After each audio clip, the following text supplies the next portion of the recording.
بسم اللہ الرحمن الرحیم۔ سورۃ الفاتحہ۔ اکثر علماء کے نزدیک یہ سورۃ مکہ المکرمہ میں نازل ہوئی۔ امام مجاہد رحمۃ اللہ تعالی علیہ فرماتے ہیں یہ سورۃ مدینہ المنورہ میں نازل ہوئی، اور ایک قول یہ ہے کہ یہ سورۃ 2 دفعہ نازل ہوئی ہے، ایک دفعہ مکہ المکرمہ میں نازل ہوئی اور ایک دفعہ مدینہ المنورہ میں نازل ہوئی۔ اس سورۃ میں 1 رکوع 7 آیتیں ہیں۔ اس سورت کے بہت سارے نام ہیں، بہت زیادہ نام ہونا اس کی فضیلت اور شرف کی دلیل ہے۔ سورۃ الفاتحہ سے قرآن پاک کی تلاوت شروع کی جاتی ہے۔ اسی سورت سے قرآن پاک لکھنے کی ابتدا کی جاتی ہے، اس لیے اسے فاتحۃ الکتاب بھی کہتے ہیں، یعنی ابتدا کرنے والی کتاب۔ اس سورت کی ابتدا الحمدللہ سے ہوئی، اس مناسبت سے اسے سورۃ الحمد، یعنی وہ سورت جس میں اللہ تعالیٰ کی تعریف بیان کی جائے، تو سورۃ الحمد بھی اسے کہتے ہیں۔ سورہ فاتحہ قرآن پاک کی اصل ہے، اس بنیاد پر اسے ام القرآن اور ام الکتاب بھی کہتے ہیں۔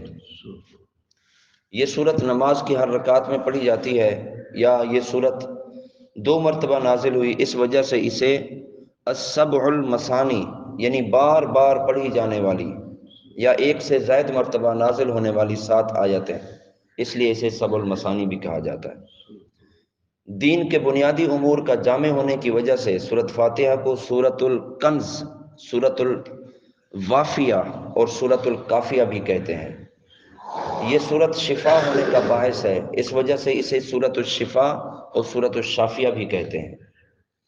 دعا پر مشتمل ہونے کی وجہ سے اسے سورۃ الدعاء بھی کہتے ہیں، اور سورۃ التعلیم المسئلہ بھی کہتے ہیں، سورۃ السؤال بھی کہتے ہیں، سورۃ المناجات اور سورۃ التفویض بھی ان کا نام رکھا گیا ہے۔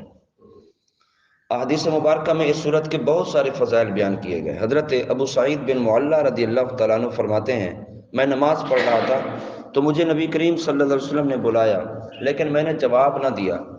جب نماز سے فارغ ہو کر بارگاہ رسالت مآب صلی اللہ علیہ وسلم میں حاضر ہوا، میں نے عرض کیا، رسول اللہ میں نماز پڑھ رہا تھا۔ تاجدار کائنات نے ارشاد فرمایا، کیا اللہ تعالیٰ نے یہ نہیں فرمایا استجیبوا للہ وللرسول اذا دعاکم، اللہ اور اس کے رسول کی بارگاہ میں حاضر ہو جاؤ جب وہ تمہیں بلائیں۔ ارشاد فرمایا کہ میں تمہیں تمہارے مسجد سے نکلنے سے پہلے قرآن پاک کی سب سے عظیم سورت نہ سکھا دوں جو اللہ تعالیٰ نے نازل کی؟ پھر آپ صلی اللہ علیہ وسلم نے میرا ہاتھ پکڑا۔ جب میں نے نکلنے کا ارادہ کیا تو میں نے عرض کیا، رسول اللہ، آپ نے فرمایا تھا کہ میں ضرور تمہیں قرآن پاک کی سب سے عظمت والی سورت سکھاؤں گا۔ ارشاد فرمایا وہ سورت الحمدللہ رب العالمین ہے، یعنی سورت فاتحہ ہے۔ تو رسول کریم صلی اللہ علیہ وسلم نے بھی اس سورت کو عظیم فرمایا۔ حضرت عبداللہ بن عباس رضی اللہ تعالیٰ عنہ فرماتے ہیں، ایک فرشتہ آسمان سے نازل ہوا اور اس نے سید المرسلین صلی اللہ علیہ وسلم کی بارگاہ میں سلام پیش کر کے عرض کی، یا رسول اللہ، آپ کو ان 2 نوروں کی بشارت ہو جو آپ کے علاوہ کسی نبی کو وہ 2 نور عطا نہیں کیے گئے۔ وہ کون سے 2 نور ہیں؟ فرمایا، ایک نور سورہ فاتحہ ہے اور دوسرا نور سورہ بقرہ ہے۔ سورہ فاتحہ اور سورہ بقرہ کو 2 نور کہا گیا ہے۔ حضرت ابی بن کعب رضی اللہ تعالیٰ عنہ سے روایت ہے، حضور پرنور صلی اللہ علیہ وسلم نے ارشاد فرمایا، اللہ تعالیٰ نے تورات اور انجیل میں ام القرآن کی مثل کوئی سورت نازل نہیں فرمائی۔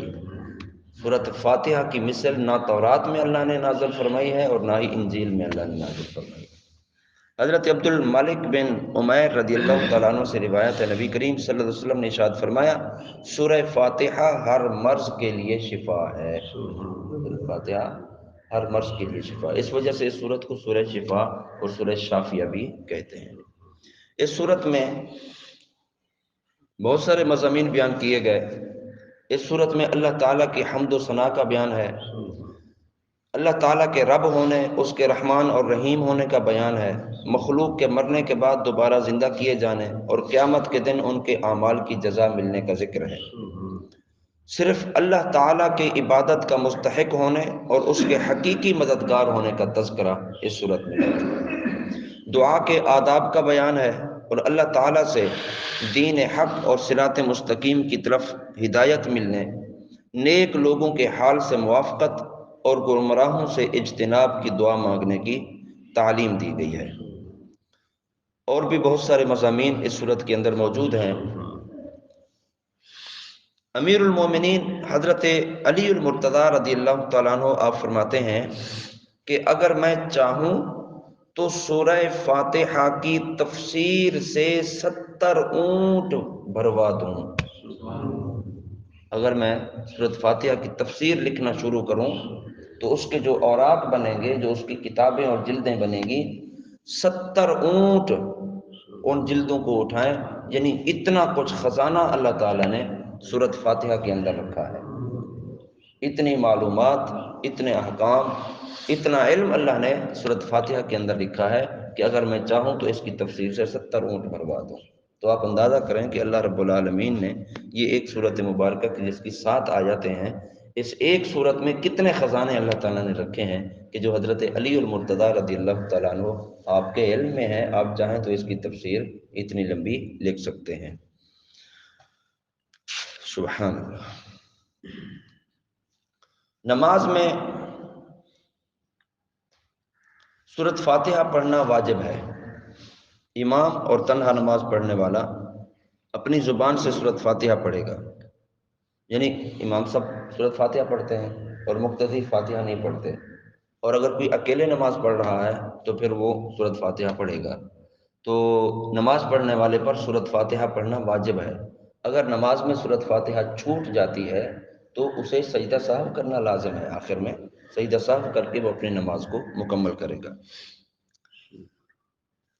مقتدی امام کے پیچھے ہوتا ہے تو مقتدی جب امام کی اقتداء کر رہا ہو تو وہ خاموش رہے گا، اور جہری نماز میں اس کی قرات بھی سنے گا، اور اس کا یہی عمل پڑھنے کے حکم میں ہے۔ جہری نماز مطلب جن نمازوں میں بلند آواز سے قرات کی جاتی ہے تو مقتدی پر یہ لازم ہے کہ وہ امام صاحب کی قرات کو سنے اور خود خاموش رہے۔ اور جو سری نمازیں ہیں ظہر اور عصر، اس میں امام صاحب آہستہ آواز سے قرآن پاک کی تلاوت کر رہے ہوتے ہیں تو مقتدی کے لیے حکم یہ ہے کہ وہ خاموش کھڑا رہے، تلاوت نہ کرے۔ امام کے پیچھے مقتدی کو تلاوت کرنے کی اجازت نہیں ہے۔ ہاں، اللہ اکبر کہنا ہے، تسبیحات پڑھنی ہے، اتحیات پڑھنا ہے، وہ سب چیزیں کرنی ہے، لیکن تلاوت مقتدی نہیں کرے گا۔ حضرت ابو موسیٰ اشعری رضی اللہ تعالیٰ عنہ سے روایت ہے، حضور اکرم صلی اللہ علیہ وسلم نے ارشاد فرمایا، جب امام قرات کرے تو تم خاموش رہو۔ اور حضرت جابر بن عبداللہ رضی اللہ تعالیٰ عنہ سے روایت، نبی کریم صلی اللہ علیہ وسلم نے ارشاد فرمایا، جس شخص کا کوئی امام ہو تو امام کا پڑھنا ہی مقتدی کا پڑھنا ہے۔ تو یعنی یہ احادیث مبارکہ، اس کے علاوہ اور بھی بہت ساری احادیث مبارکہ ہیں، اس بات کی دلیل ہے کہ جب امام کی ابتدا میں آپ کھڑے ہیں تو آپ خاموش رہیں گے، امام صاحب کی قرات وہ مقتدی کی قرات ہی ہے۔ اللہ رب العالمین ہم سب کو عمل کی توفیق عطا فرمائے اور صحیح معنوں میں نماز ادا کرنے کی توفیق، اور قرآن مجید فرقان حمید کے احکامات پر عمل پیرا ہونے کی توفیق عطا فرمائے۔ کل سے انشاءاللہ بسم اللہ الرحمن الرحیم سے شروع کریں گے۔ اللہ تعالی ہم سب کو اس قرآن کے ساتھ ہمیشہ جڑے رہنے اور استقامت کے ساتھ اس کے ساتھ رہنے کی توفیق عطا فرمائے۔